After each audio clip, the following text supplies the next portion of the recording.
when you look at this budget, in terms of environmental investments, what stands out for you? Well, there's a lot of money in the budget, about $80 billion, mainly for investment tax credits, which are sort of subsidies to the private sector and to a lesser extent, crown corporations and public utilities to encourage them, to incentivize them to invest in the clean economy, invest in manufacturing and electricity, all the things we need to achieve net zero by 2050. And that's welcome. That's what we need to be doing. Our big concern is that it's kind of all incentives.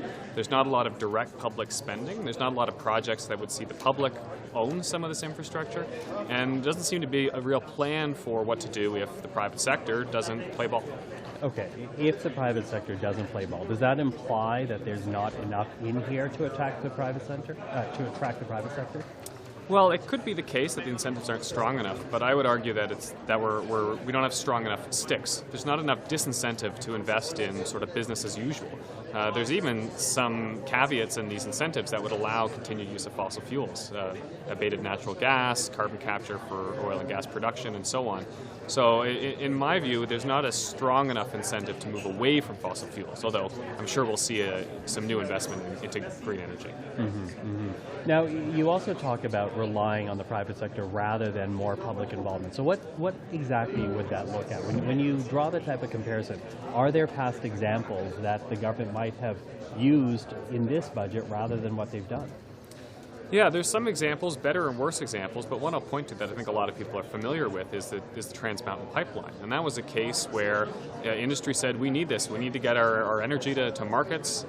This pipeline is not being built, and the federal government stepped in and said, we are going to buy this pipeline. We're going to spend what it takes to make this resource happen.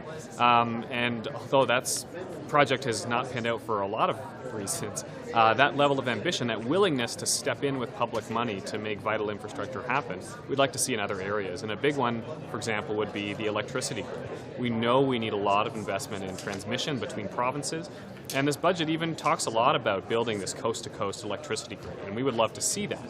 The problem is saying a 15% discount on private investment in the grid, is that enough to actually build this big project, instead of taking a sort of national railway approach and having the government lead the project?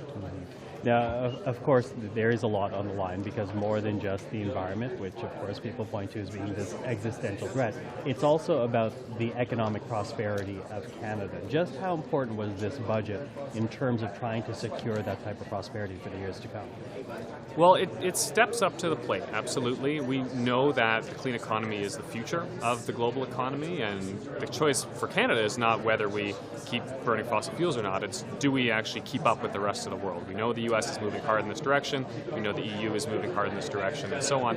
So we need to do everything we can to keep up, and this budget will help. It does it in a very pro-market way, and that'll be more appealing to some than to others.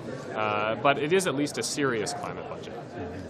You mentioned the U.S., and of course the ghost in the room, and has been really since last summer, is the U.S. Inflation Reduction Act, the IRA. And that is essentially, while a package in inflation really is about environmental assessments for the United States, does this budget do enough, does this government do enough to actually challenge the IRA? It probably does. We'll have to wait and see and dive a little bit deeper into the details. And there's a lot of risks in comparing directly to the IRA, because the U.S. is in a very different situation. One of their big challenges is how do you get rid of coal power, and that's a problem we've mostly solved in Canada already. And we also have, of course, carbon pricing, which is a really, really important regulation that does a lot of the heavy lifting when it comes to incentivizing clean investment. So, you know, with the different context in mind, I think these new incentives will help to level that playing field, and I think competitiveness concerns should be addressed here. Hadrian, thank you very much. Thank you.